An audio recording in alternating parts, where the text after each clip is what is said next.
about rituals, and I love this ritual, so thanks for having me. It's called I Drink Too Much. I drink too much, maybe, that's just the European. In me are fragile multitudes dying to get out and escape. Currency in this modern age is cynicism, has a tendency to spread it on thin like my heritage. I admire the pagans, knew how to party. It seems like something was lost in the boat named Mayflower that carried my ancestors, brought blood to the New World Symphony is my favorite song. Birds haven't died just yet. Where are my folk songs or simple prayers you sing with strangers, walked into a bar and died laughing? Was never a part of my Catholicism, isn't even a salient identity any more than white would be a lie we tell ourselves at barbecues. I bring an apricot pie recipe from my grandmother, is as far back as I know. Truthfully, there's a book going back further, but they're just names, are often implicit threats, are everywhere in the culture war between lost and erasure is another form I've meant to try and remember with your bones. I want to scream sometimes. I have found communion is the one thing they got right again, then left. At an Irish wedding, I try to learn dances everyone knows but me. I sit in the back, under the stars, and dream the past. A straight line connects 2 points between me and what I would give for a ritual that feels like home.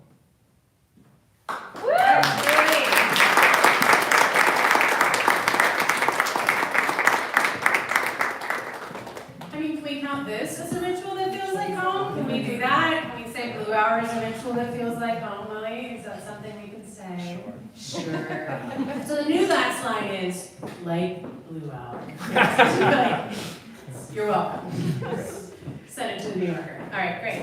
Woo! All right, that concludes our open mic. Please, many, many applauses.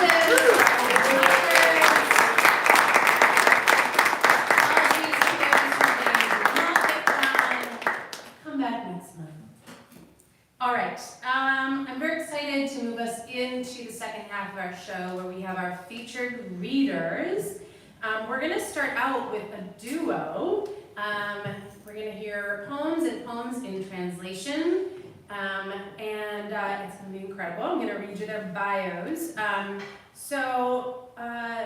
A native of Seoul, poet Seo Jung Hak made his debut on the Korean literary scene when his 4 poems, including Hideout, were published in the winter 1995 issue of Literature and Society. His first poetry collection, The King of Adventure and Aristocrats of Coconut, was published in 1998 by Moonji Publishing Company, one of the biggest literary publishers in South Korea. The Cheapest France in Town is his second book of poetry published in 2017. We'll get to hear his poems in translation via Megan Sungyoon, who translates between languages and across genres. Sungyoon's work has appeared in 128 Lit Digital, World Poetry Review, Copper Nickel, Asymptote, Columbia Journal, Sand Journal, and The Margins, among others. Currently based in Seoul, Sungyoon holds a BFA from the School of the Art Institute of Chicago and an MFA in Poetry and Literary Translation from Columbia University. Please join me in welcoming to our stage Seo Jung Hak and Megan Sungyoon. I said my name without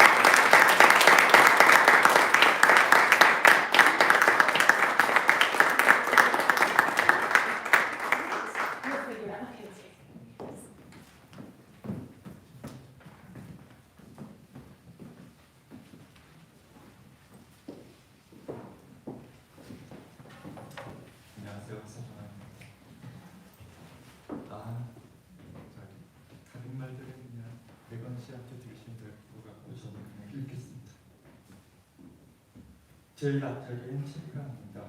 역시 시를 쓴 건 꽤 황당하게도 그리고 입안에서 오물거리는 시를 멀리 굽는 것처럼 제법 물지각한 개인적도 그런 시입니다. 그래서 앞자리에 누군가의 책이가 앉았는다. 당신이 그 이유를 귀찮게 할 필요가 없다. 그냥 그것만 기억하라. 앞자리에 있습니다. 시를 써도 같은 영감은 어디 멀리 귀찮게 도망가지 않고 오랜 농담처럼 이제야 처음 잡고 이 씨를 쌓는 데서 몇 장의 종이 바깥에서 오르막일처럼 항상 자유롭게 돌아다니며 세상을 가리지도 않겠지만 씨를 읽는 당신은 그냥 그것 하나만 읽게 된다. 익숙한 결도 앞차리지. 결론은 이미 제가 앞차리에 개인적으로 앉아있지만 씨를 굴굴 읽어도 지겨운 표를 귀찮게 쫓아낼 수 없다. 일상을 편집하지도 않고 추격할 수도 없고 단단히 신설할 수도 없다. 그냥 한 무더기 종이뭉치가 될 뿐. 남은 일은 누군가에게 그걸 건네주는 것뿐이다. 자꾸 한 번 더 쓰겠지만 늦추라. 앞자리가 중요한 건 없지만 중요하지만 당신과 별 관계없다. 지금까지 시체가 지는 종이 바깥에 있고 그건 내 것도 또한 그리고 심지어 아니다. 씨팔이 날아갔습니다. 가장 앞자리 햇볕에 시달린 붉은 의자가 하나 있고 거기에 앉는 건 당신이 아니니까 개인적인 건 개인에게 당신은 당신의 그리고 이 앞자리는 누구나 아니 익숙한 체리의 몫이다. 누군가의 체리가 자리에 그것도 익숙한 앞에 앉아야 작용할 수 있다. 지극히 개인적으로 그런 예주에 다 정해져 있는 거다. 신기가.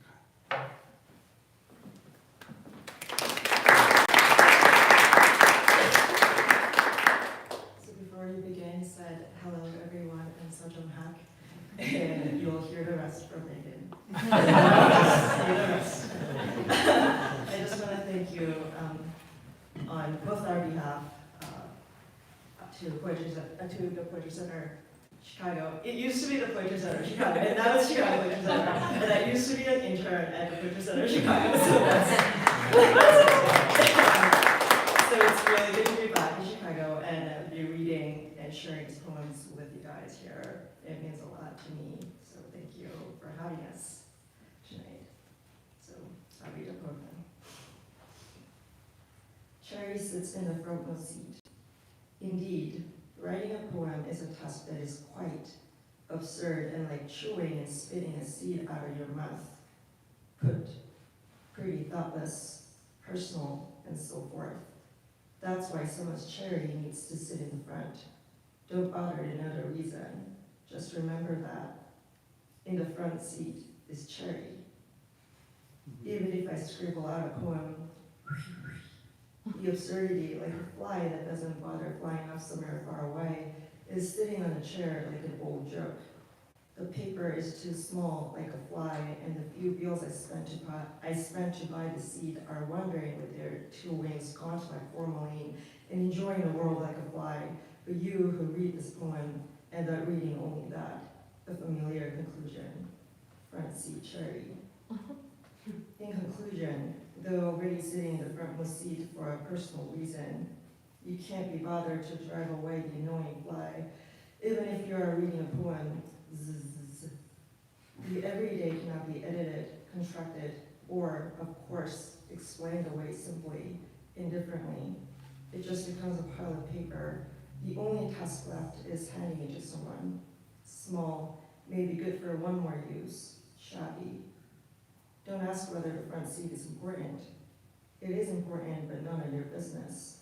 Until now, the value of this poem has been outside of the paper and also is not even mine. Seat fly, because it flew away, because in the front is a sun-suffered red chair, and you are not the one sitting there. Something personal is for a person, you are for you, and this front seat is for someone. No, the familiar, Cherry.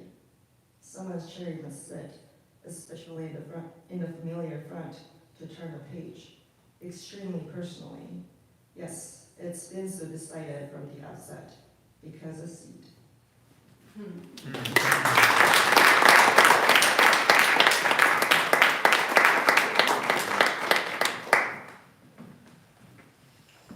도파민. 그가 도시락을 열었을 때 방울콩으로 만든 자유로운까지 보였다. 동료들은 모두 신났다. 그와 그의 가족은 혼란군의 일원이었던 것이다. 하긴 로컬룸에서 본 그의 팬티한 교통면은 사랑이라는 가슴 등 그렇게가 숨어져 있기도 했다. 은밀한 공기들. 그러나 그의 동료들은 저 감독관 보기 전에 그의 도시락을 먹어버렸다. 보지 않으면 믿지 않으니 먹어버리는 것은 좋은 방법이었다. 빠르고 정확한 동료들의 서란적으로 먼저 자기는 자기가 되었다가 지위가 되었다가 지위가 되었다가 기회가 되었다가 완전히 지워졌다. 흰밥과 지붕을 순간 남았다. 함께 먹어버릴 것은 그들만의 독특한 일을 먹어줬다. 확실한 정조들 반장이 감독관의 눈을 피해 그에게 자기는 집에서 귤을 쳐먹는 것이 좋겠다고 정직하게 충고를 했다. 그는 뭐가 좋은지 야식 땀을 실룩거리며 호탕하게 웃을 뿐이었다. 오후 작업 시간을 알리는 사이렌이 울리자 그는 동료들에게 툭툭 쳐가며 앞서 작업장으로 향했다. 멀리서 알파 시네클레임이 결합한 것처럼 감독관의 호루라기 소리가 들렸고 동료 중 누군가가 자유를 소환한 생각에 안귀를 아찔하게 했다.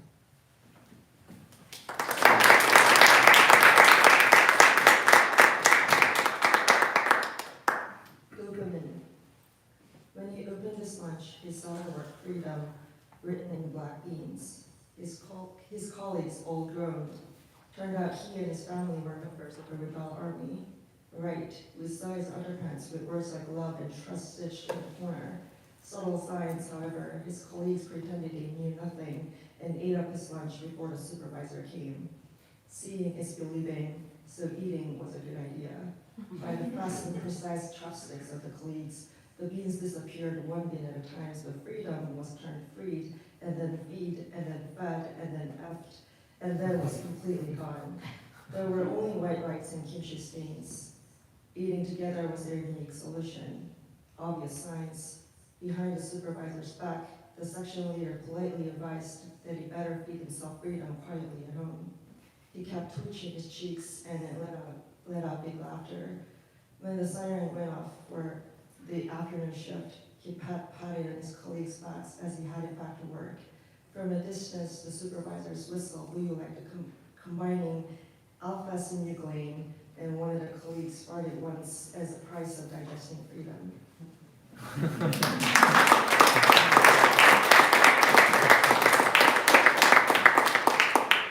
동네에서 제일 싼 프랑스. 20개월 겨우 천원이라는 상상 초월과 가격에 모든 사람들은 뛰기 시작한다. 실을 것도 안 나오는 착한 가격, 안 사는 것이 손해. 붉은 글씨로 빼곡히 적힌 불안한 조각은 틀이 닥친 사람들의 바닥에서 뒹굴고 있었다. 누군가 필사적으로 에펠탑을 향해 소리치며 누군가는 큰 소리로 라테팡스를 향해 울었다. 붉은 나비 같은 유로가 하늘을 향해 아름다운 디자인을 뽐내며 날고 있었다. 종이 상자를 양손에 들고 아무도 접근하지 말라며 경고한다. 프랑스에서 만든 것은 프랑스로. 점장은 고객들의 품 가득 상품을 챙겨주느라 분주했다. 본전이나 뽑을 수 있을지 모두들 걱정하는 가운데 그 많던 프랑스가 결국 매진되었다. 눈가가 붉게 든 점장은 전단지를 둥글게 말아 격앙된 악센트의 불어로 모든 이들에게 감사 인사를 전했다. 매장 바깥에서 누군가 주차된 차들 사이로 화염병을 던져 하늘이 불개를 들었다. 이게 다 아름다우면서도 조용한 프랑스 덕분.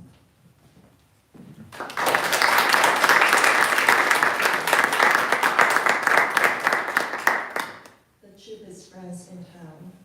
A 20 pack for just $1. The incredible, amazing price made everybody run. A price so good it doesn't even cover the production cost. Your loss if you don't buy. The banner filled with red French text was tumbling under the storming crowd's feet. Someone shouted desperately toward the Eiffel Tower. Someone cried loudly toward La Défense. The Eurobills like red butterflies were flying to the sky, showing off their beautiful design. Holding paper boxes in both hands, warning no one should come near.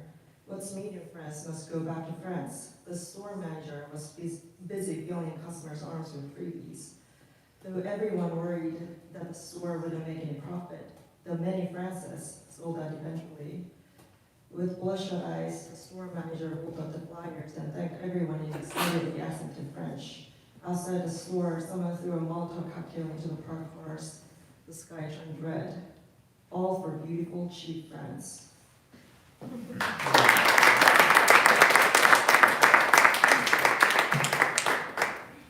프랑스. 문득 창밖으로 엠파이어 스테이트 빌딩이 보였다. 문득 13년간 더 저게 먹을 생각을 못했지. 열심한 머리와 맛있는 맥주를 내려놓고 나는 문득 번졌다. 창밖에는 비가 내리고 있었다. 여태 울고 있던 시계를 쓰레기통에 툭 던져버렸다. 어차피 할 일이라고는 TV를 보는 일밖에 없었으니 우산을 아무리 찾아도 보이지 않고 노란 물만 보였다. 엠파이어 스테이트 빌딩이 세상에서 제일 높다. 비가 오는 날에는 할 일이 없다. 빌딩의 실루엣을 향해 걷기 시작했다. 택시를 불러볼까 생각했지만 역시 13년이나 살았지만 택시를 타본 적이 없다는 걸 깨달았다. 발에 물이 튀었다. 거리는 맥주가 떴다.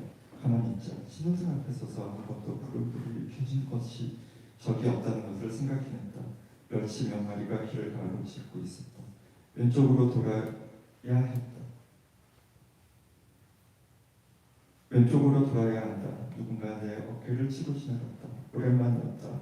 쇼윈도에는 맥주가 가득했다. 바람이 불자 빌딩이 흔들리는 것 같았다. 미처 생각하지 못했지만 길은 복잡하고 사람들은 분주했다. 비가 와도 눈에 와서가 훨씬 문득 아 프랑스라고 외치고 있었다. 긴 바지에도 눈앞에 그것이 있었다.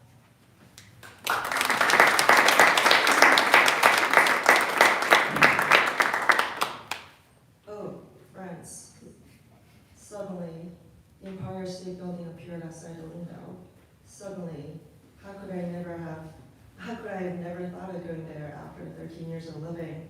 After putting down the dried anchovies in the beer I was drinking, I suddenly put on my raincoat. It was raining outside the window. I threw into the trash can the clock that had been going off all this time. Anyways, the only thing to do was watch TV. An umbrella wasn't anywhere but a yellow raincoat.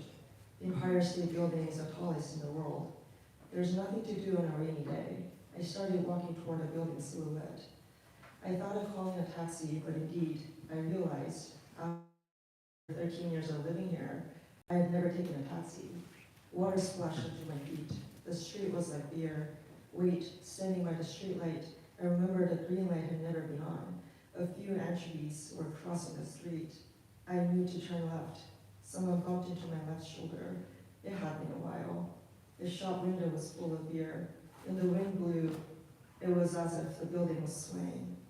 I couldn't think of this in advance. Streets were complex and people were busy. Streetlights busy in rain and snow.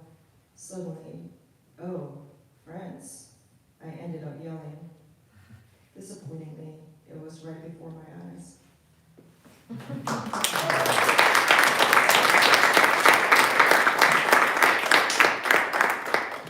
아, 프랑스. 그때 전화벨이 계속 울렸다. 아무도 받는 사람이 없었다. 나는 아픈 몸을 들고 전화기가 놓여있는 탑재로 왔다. 다들 어디로 간 거라 전화를 받자 그냥 끊어져 버렸다. 나는 아픈 몸을 끌고 다시 침대로 들어왔다. 전화가 다시 울렸다. 나는 전화벨이 계속 울리도록 내버려 두었다. 방안 가득 전화벨이 울고 있었다. 어차피 툭 끊어져 버릴 건데 나는 전화가 우는 소리를 들었다. 머리가 울렸다. 문득 13년이나 살면서 아프지 않았던 때가 없었다는 것을 깨달았다. 나는 끔찍한 불치병에 걸린 거다. 으슬으슬 추워졌다. 전화는 이제 울지 않는다. 지금은 낮일까. 무거운 몸을 일으켜 컵문을 걷고 창을 열었다. 밖에는 비가 오고 있었다. 머리가 울고 있었다. 멍멍한 몸은 제멋대로 맥주캔을 따고 있었다. 침대로 돌아가고 싶어 한 손에 맥주캔을 들고 다른 손으로 벽을 짚으며 조심스럽게 걸었다. 문득 전화벨이 울렸다. 공습경보 같은 커다란 소리로 머리를 강타했다. 방심하고 있던 나는 깜짝 놀라 맥주를 바닥에 쏟았다. 젠장 아 프랑스라고 외치고 말았다. 손등까지 빨개지도록 창피했다.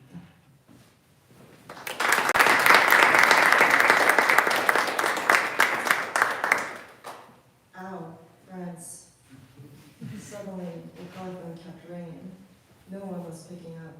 I dragged my sick body to the end table where the telephone was.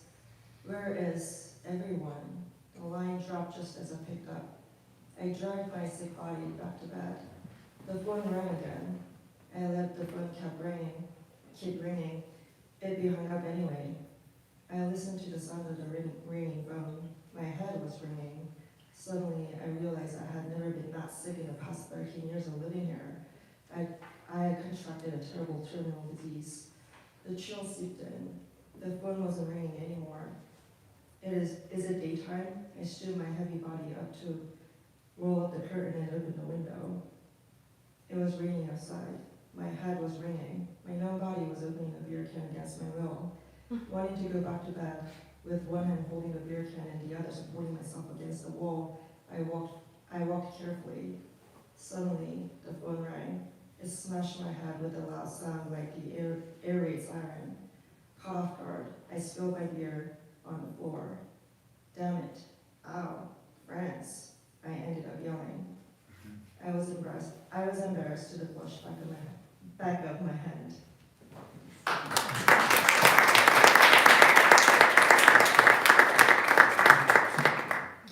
다시 프랑스. 말을 할 수 없게 된 것이 벌써 13년 전의 일이다.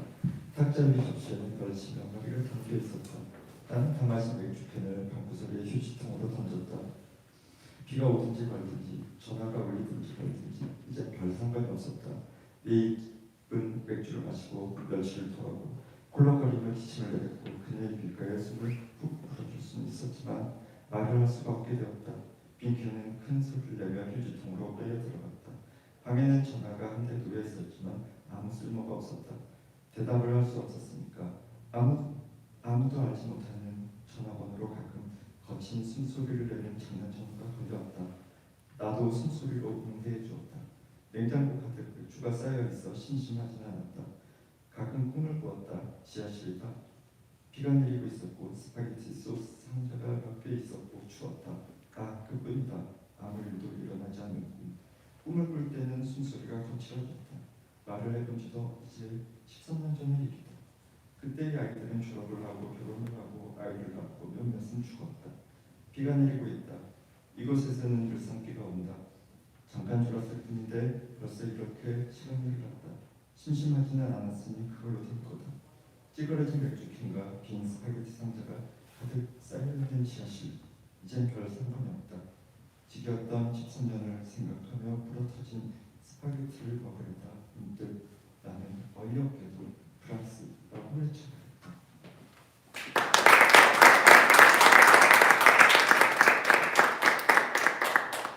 Again, France.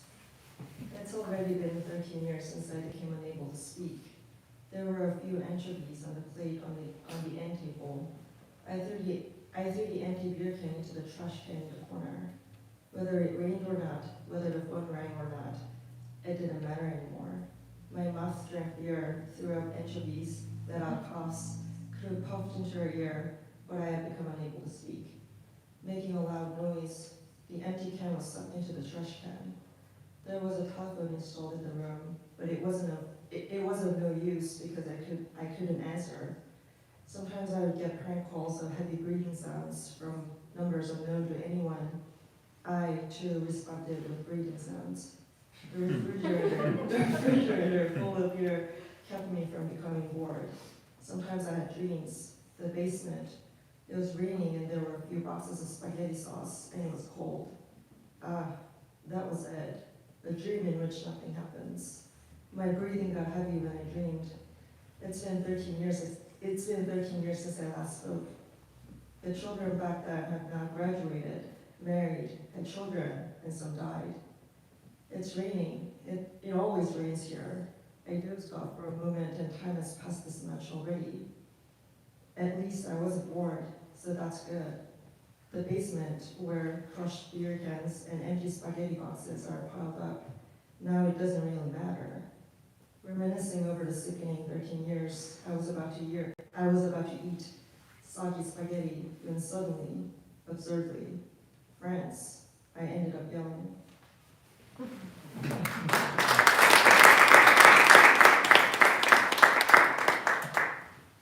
그래도 프랑스. 13년 동안 몇 가지 버릇이 생겼다. 맥주를 마시고는 꼭 캔을 찌그러뜨릴 것, 전화는 절대 걸지 말 것, 시계는 쓰레기통에 박을 것, 약속 시간은 당연히 지키지 말 것, 그런 것들이다. 이쪽 세계는 그런 대접을 받아도 싸다. 인생을 보다 확고하고 명확하게 만드는 몇 가지 버릇. 험고 무거운 커튼을 힘들게 창밖으로 비가 내리고 있는 것을 확인하고 침대에 눕는다. 당연하다 싶으면 가게는 그치지 않고 출장 내리고 있었고 침대 옆에 놓인 불을 껐고 밤에는 온통 수족관 같다. 물이 일렁거리는 그림자가 어지럽다. 비가 우리가 조금씩 채워보고 있다는 생각은 이미 하고 있었다. 맥주를 한 캔 마실까지 생각해봤지만 역시 오늘은 그만두는 것이 좋다. 어느덧 잠이 들었다. 그와 그녀가 누워있는 침실까지 불이 차오르고 있었다. 공수다. 형광등 불빛 아래 화기하는 그녀, 그리고 조금씩 물이 불어나고 있었다. 몸이 물에 잠긴다. 차갑다. 정말 지겹고 느리게 조금씩 잠긴다. 조금씩 불어난 물로 귀를 막고 코와 입을 닫고 눈을 가린다. 그녀를 잡은 손에 힘이 스르르 빠진다. 그녀는 그녀의 휘말려 떠내려간다. 아 귀찮아. 어느덧 잠이 깼다. 나는 왼손에 빈 토마토 소스 병을 들고 오른손으로는 편지를 쓰고 있었다. 이번 홍수에 떠내려간 그녀에게 쓰는 편지다. 몸은 어떠냐는 둥, 잠은 잘 잤냐는 둥, 미안하다는 둥. 벌써 시장째 써내리고 있었다. 손에 땀이 났다. 이제 무거운 커튼을 힘들게 창밖으로 편지가 든 토마토 소스병을 던지기만 하면 될 터였다. 번개가 번쩍 쳐서 물에 잠긴 볼품없는 거리를 비추었다. 나는 하늘을 보며 프랑스라고 외쳤다. 깜짝 놀란 병이 턱 소리를 내며 물속으로 떨어졌다.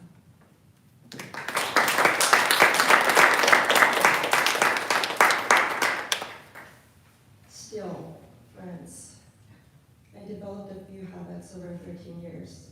Crushing the can after drinking beer, never picking up the phone, dumping the clock in the trash can, not getting to appointments on time, stuff like that. This world is well deserving of such treatment. A few habits that make life more resolute and certain. Lying in bed after checking it was raining out the window, troubling the black heavy curtain.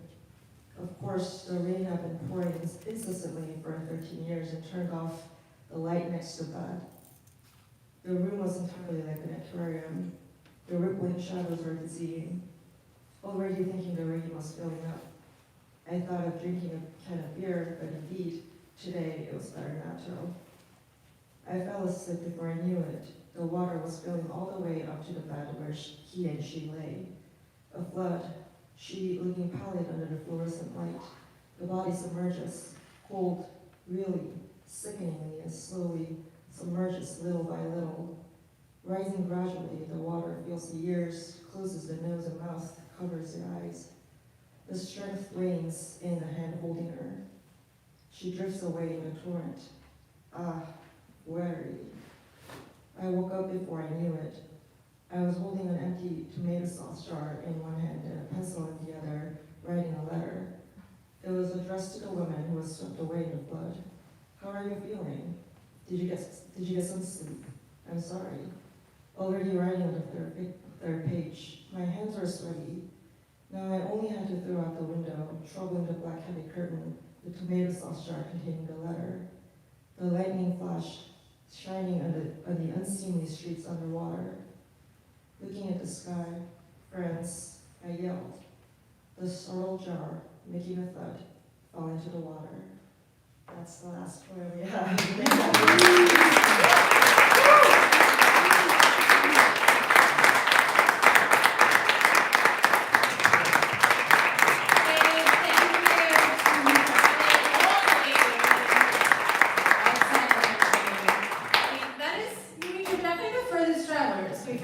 This season, and maybe in all of the I'm pretty sure that is the case. One more round of applause. Thank you so much. I think one of the things that I find so fascinating about hearing poems in languages that I have zero access to or understanding of is being able to sort of like hear the rhythm of it separate from its sort of, cognitive meaning. And it's an interesting sort of tie to the fact of how sort of rhythmically driven I find Edgar's work to be, and I mean, I can understand your work. I speak English. But I think it's an interesting, both the connection between that, the way the rhythm in the poems we just heard sort of drives through, and the way the rhythm sort of drives through our next features poems, and also the way I was really struck by sort of the life of objects and places in that work, and felt like there's this real resonance that I find in the poems by our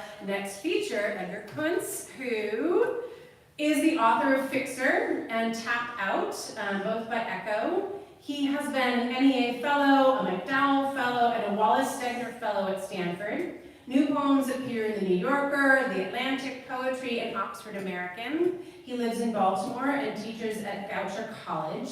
Is this still cutting in and out a little bit weirdly? Yes? Oh, they put in a new AV system and we were told it's going to be like so much better and easy. Brennan, do we want to try one of the microphone? Everybody stand up and stretch. Everybody stand up and stretch while we make a tech adjustment. I'm going to make this movement. Everybody make whatever, I just almost found it for a sign. It's a good moment for all of us. Yeah, I can just project too. You can also project, I but can be it's loud. better for the live stream. Oh, okay. Yes, Okay. if we can get audio. I think mostly it's been, there was like one poem where it was going Okay, out where it was for really- two yeah. readers, but I think it's like It's back. alright, it's okay. I think it's also helpful if you get close. Yeah, if Yeah. you're super directional. Get close, it's super directional, I've been told. All right. Okay? So we know what's happening. Did we have a big stretch? Do we feel awesome about our lives? Okay. Fantastic. I'm super excited, with the, with booking a reading series, I just send out emails. Like some people we know, like Megan is one of our interns, so we're connected. Other people I'm like, hey, you wanna come to Chicago and read here? And oftentimes people say yes. And Edgar said yes. So come on out, read us some poems. Please give lots and lots of applause for Edgar Kunz.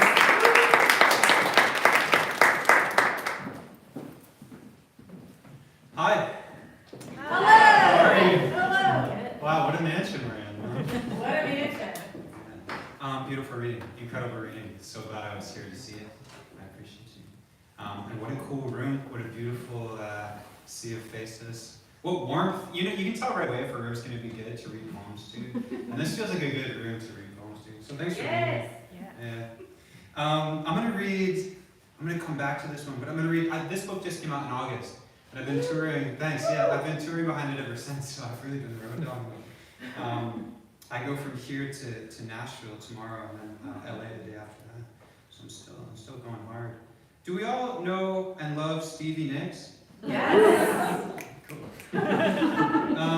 Have we all been through a breakup have we all been through a breakup? Have we all been through a breakup that we initiated, it was the right thing, but we still kind of felt bad about it? What? Yeah, okay. This is a niche poem. This is for just a small group of people. Is anyone from California? Yeah, okay.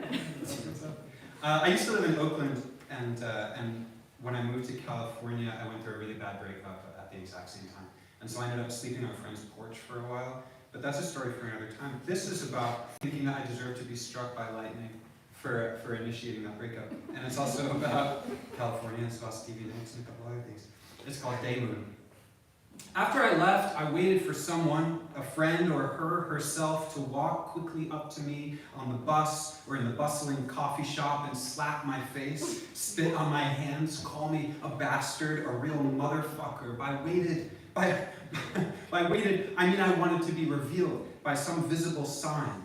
A welt to ride the ledge of my cheek through the glass-littered streets. It didn't come, and I grew desperate. I stared too long at strangers at Safeway.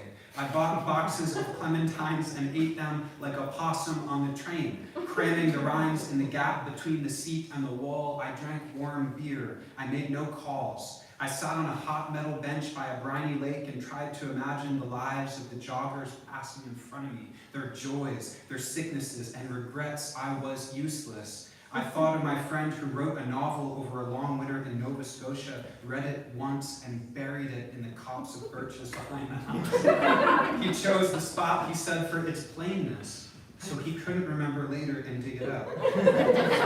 And in this way, one medicated season slid into the next without incident. Gardenia bloom, persistent sun. I fell in love with the perfect voice of a Midwest radio DJ from a station I streamed on my phone, called in one request after another. I fell in love with a video of Stevie Nicks singing backstage to her makeup artist. Sheer cotton dress, their harmonies breezy and immaculate. I woke around noon to the thump-thump of helicopters and another unsober voicemail from my dad angling for a loan. Went out in my underwear and found a fine black powder settling on the windowsills, dusting the parked cars, a day moon suspended in orange haze. It turned out a man who would go months without getting caught was methodically setting fire to the half-built condo complexes one by one. 1 in 10,000 residents is a billionaire, the same article told me. Though I could be forgiven for thinking the headlands were burning again, the intervals between disasters collapsing, I caught my neighbor's eye. She was stretching on her stoop in a fantastic powder blue tracksuit. What a world, I said, and she did not seem to hear it. We jogged across the narrow street, the moon behind her rising or sinking, or neither. It was hard to know.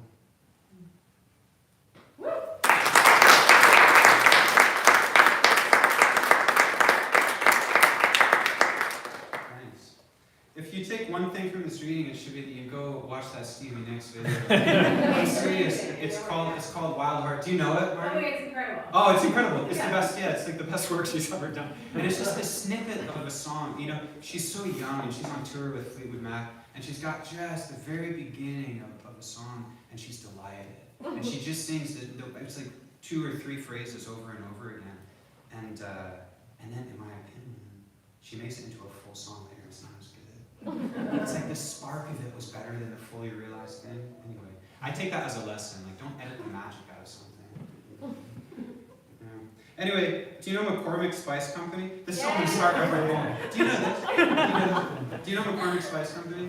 I used to work for them. I mean, that's a strong term. I temped for them, taste testing dips.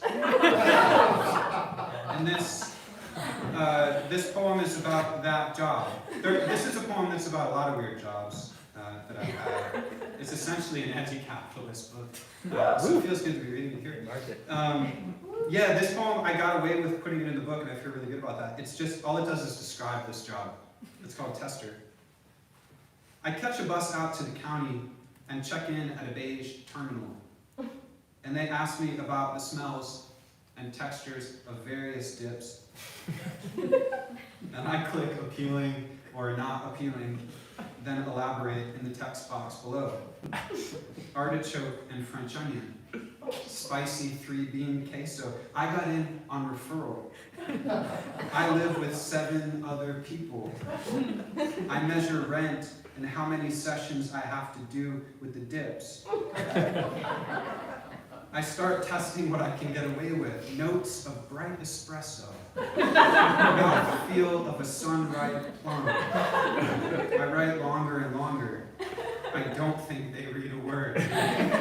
It's weeks before you're entered into the system. More weeks to get your tiny check. Aline says, if you think it's a scam, why do you keep saying yes? In the fluorescent room, I receive one dip after another from blue-gloved hands. Always the same plain tortilla chips to dip with. The same hands clearing away the tiny plastic cups. I tinker with my descriptions. If I need water, they bring me water in slightly larger cups.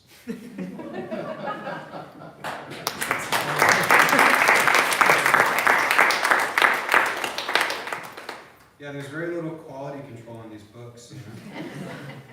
If you argue hard enough for a poem, you can convince your editor to put it. I've just started reading this poem. I come from a working poor family. My dad swept chimneys, and my mom lived on disability, and we had a tough time growing up. And my brothers think it's really weird that I'm a poet, and I teach at college, you know, and that's a weird thing to do also in my family. And so this poem is about the tension really between what I do now and what my family does, especially what my one brother does. It's called Real Money. Late June, and there's a shortage of air traffic controllers in the mid-Atlantic. Ads plastered everywhere I look. Competitive pay, union benefits. I already found a job, but I can't break the habit of hunting. I dig around and learn that though the suicide rates are astronomical, shifts are 1 hour on, 1 hour off due to the extreme concentration required. You get paid both hours. My uncle used to work for a company that was contracted to paint all the nuclear power plants in Massachusetts. Now he works for a company that's contracted to paint all the T-stops in the greater Boston area. They paint overnight when the trains are stabled. Beats the shit out of my last job, he says. Plus they got ping pong tables in the break room at every station. They're meant for the conductors, he says. But hey, what they don't know. My youngest brother quit his job as a janitor at a middle school to start a landscaping company. Bought a crew cab and a trailer and a used ride-on mower he got, he says, for a bargain. He's staking signs, building a client list. No 401k, he says, but at least I set my own schedule. I take the day when it rains, except to pry off and sharpen the mower blades, file down the burrs. Dullness tears the grass. When you do it right, it's like you went out on your hands and knees and snipped each tuft with a pair of scissors. But 50 a pop only gets me so far. Now it's about leveling up. Corporate parks, estates, colleges, like where you work. That's where the real money is.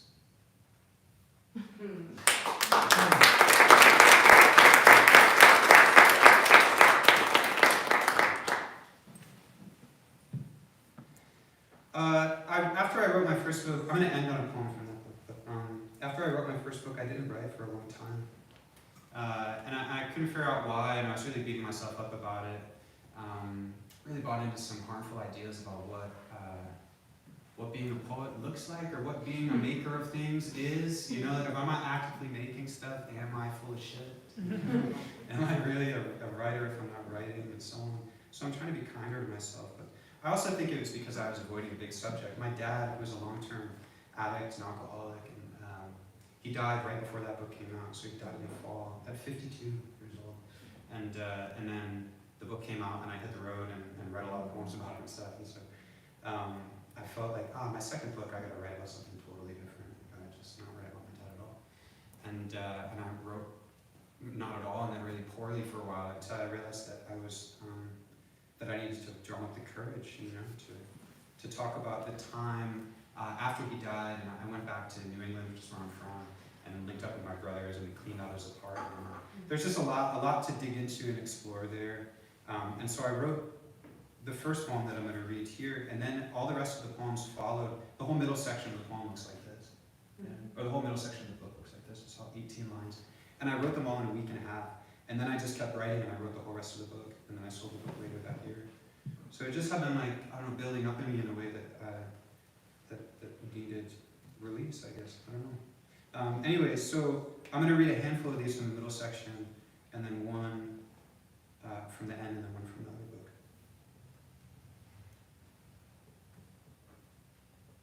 They don't have titles. I guess I should tell you that. I'm just going to read, you don't have to clap in between. I'm just going to read like 2 or 3 of them. And I'll pause in between, and I'll keep going. This is the first one. We're breaking into your apartment through your bedroom window. The maintenance guy's ladder is propped against the sill. I climb the ladder rung by rung. It shivers. I try not to look down. A face appears in the glass. What are you doing? The face says. I'm looking for my dad's, I say. I thought this was his window. Aren't you Ken's boy? He says. No, I say. Chris is. Oh, Chris, he says. He's dead. I know, I say. I thought you could be Ken's, he says. Sorry, I say.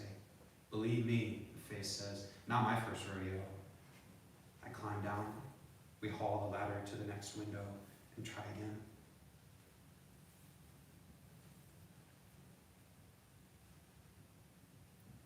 Better than the minivan you slept a winter in. American Legion parking lot, siphoning gas for heat, but not much better. Cinder block apartment building on a homestead, a couple miles from Mom's. Got in through the window, waded through the cans and the bedding, left it open for the smell.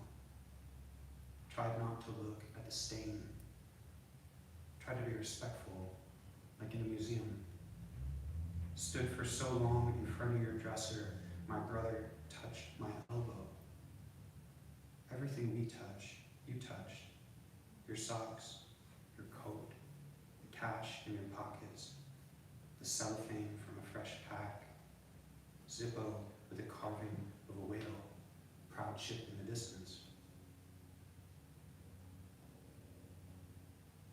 I should say, the cover of this book has a lighter on it, and it's my dad's lighter. I just had a friend take a picture of it and I sent it to the press, and they had sent me some awful covers. There was a lot of like restoration harbor nonsense, you know, like anthropology catalog, like, you know what I mean? There was like a ladder leaning against like a taupe plaster wall in a disheveled mansion, and they were like, "This is your vibe, right?" So, maybe my vibe. My brother said this section to me a lot on the phone. Sometimes a poem just happens to you, you know? And my brother just said this. I asked him, I should talk less between poems. I asked him the last time we saw our dad in a conversation where I was like asking him to kind of look at some poems and tell me what he thought. And this is what he said. This last time I saw him. Renee and I were doing some limb work, Noah says, on the tree out front, that twisty pine at the corner of the house, taking a couple widows off it. And Dad drives up drunker than I've ever seen him, or close, in a red Ford Focus. Gives me the biggest hug he can, considering he dropped 20 pounds since I last saw him, and I'm the ground guy, holding the rope. Puts his arm around my shoulder and just kind of stands there, neither of us saying a word, not knowing after 2-3 minutes they'll get back in the car and drive off, last time I'll ever see him. Because when you're the ground guy, you gotta focus on the guy in the tree. You mess up and that limb swings out and hits the line, bang, the whole block goes dark.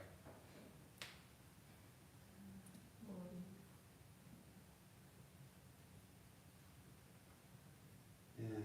My mom gets the last word in this section. This is what she has to say. I held him together as long as I could, she says. He stopped working, stopped coming upstairs.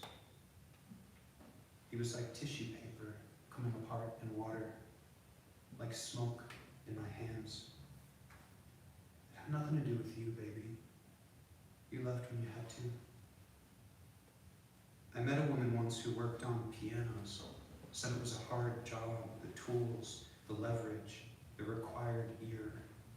I love it, she said, but it's brutal. The second I step away, it's already falling out of tune.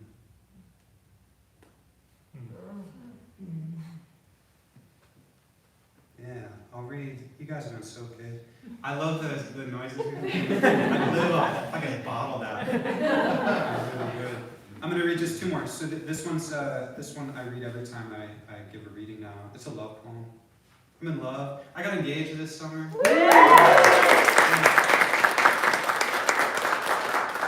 That's all I'll say about it. This is just about the first time that, I don't know, we moved in together in California, and it coincided with my dad dying, and this is how things go sometimes, you know, big loves and big griefs at the same time. So this one's called Night Heron. I guess, do you know what a night heron is? It's like just briefly, it's like not a heron. It's like a kind of ugly, small bird, like kind of the opposite of what you'd think of, but, and it comes out at night and it stabs fishes with its beak. And they kind of, you know, they're like a cartoon villain bird. But there were all these birds around, you know, pelicans and cormorants and so on, these really lovely creatures. And of course, the one bird we were obsessed with was this, the night heron. So anyway, he makes an appearance in the poem. Night heron. What now? You'd flown in from a Midwest city named for its rowdy summertime abundance, lying, saying you were coming to visit friends in San Francisco. And I had taken the train from chilly Oakland to meet you, and we rode north, carefully not touching. I took you to the tiny one-room apartment I had escaped to after the divorce and fried us nervously some potatoes in a cast iron pan, a little rosemary, which we did not eat because you kissed me hard. And we went in a rush to the mattress I bought off a guy in a semi-famous band, and had only the day before gotten off the floor and onto the pinewood bed frame I'd found and hoisted on my back and carried down out of North Berkeley, arms wide, weaving through the side streets, towing the center line to avoid snagging the Buckeyes leaning out. It was about suffering in public. It was dramatic, sure, but the dramas of my life those days were pitched as high as I could stand, higher sometimes. I said, breathless, I want to taste you. And you said, please, yes. And later, out at the edge of the lake, huddled against the damp wind, hot grease soaking through a paper bag, licking salt from each other's fingers obscenely, a night heron peered up at us from the reeds. small, hunched, dipping its shining beak in the shallows, not particularly beautiful, but a heron nevertheless. The same one we were sure we saw perched on the awning outside the theater, whose marquee shouted slogans like, "We live in a fake democracy," and "Prevent unwanted presidencies," with hand-counted paper ballots. And later, the cabin we rented with friends in Calaveras, snowmelt vaulting the redwoods to magnificent heights, drinking rye, and each of us practicing our best wolf howl at the waning moon, which was ridiculous, yes, but once we started, it became impossible to stop. Waking up next morning hoarse and happy, and you moved west, and we lived together in a studio overlooking the cafe dumpster, and then back east on a dream of a house and a garden, and then my father died. And at almost the same age yours did, and both from drink and an unnameable sadness. I went back to Connecticut alone. 3.5 days, my mother said, before anyone had found him, in his apartment on the far side of town. And going with my brother, which we should not have done, and dragging the mattress out, and clearing the maggots off the ceiling with a shop vac, and so on. And later you came, and we walked through the basement of my mother's house. I wanted to show you where for a while he lived, and how. And you slung your arm around my waist, and we moved slowly together, bare fluorescent bulb shining on the Budweiser ashtray, the carpentry tools I would inherit, the ratty couch he crashed on for years. You held up an old Calypso record he loved, and sang out softly, "Jump in the line, rock your body on time," and I sang back softly, "Okay, I believe you." And after a while, Mom at the top of the stairs shouting, "What are you kids doing down there?" And climbing the steps, you pinched my elbow and asked if I'm okay. And I hear myself say, yes, which is not a lie, though I'm not listening. I'm letting myself feel how astonishing what our love can make for a place like that.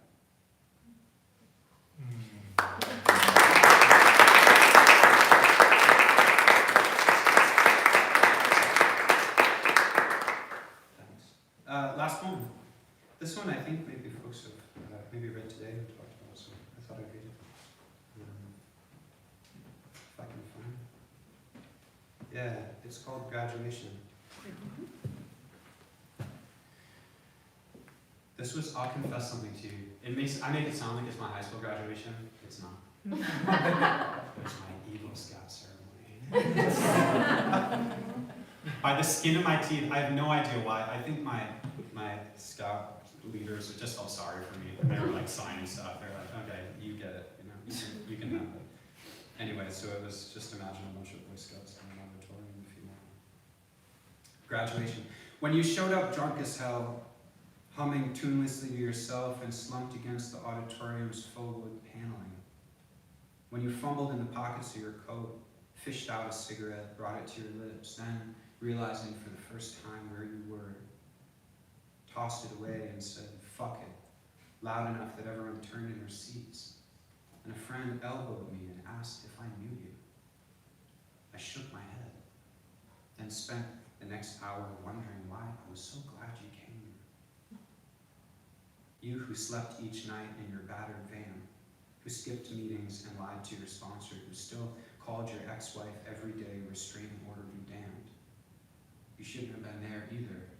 100 yards was the agreement, after you gathered all the meds in the house into a shoebox and threatened to take them. You had come regardless. You were there, and I was there. And when I walked the stage, you hollered my name with a kind of wild conviction, and said it a second time, less convinced. And I thought of that night when the cops came, and you, unashamed of the fuss you caused, of your desperate public struggle for happiness, kissed me on the head once, twice, and went quietly.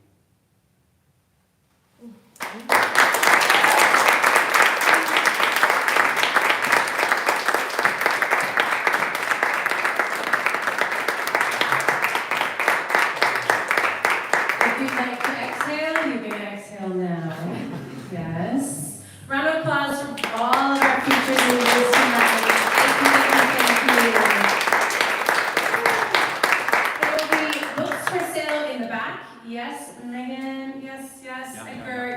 books for sale. Go back, get the books before they sell out.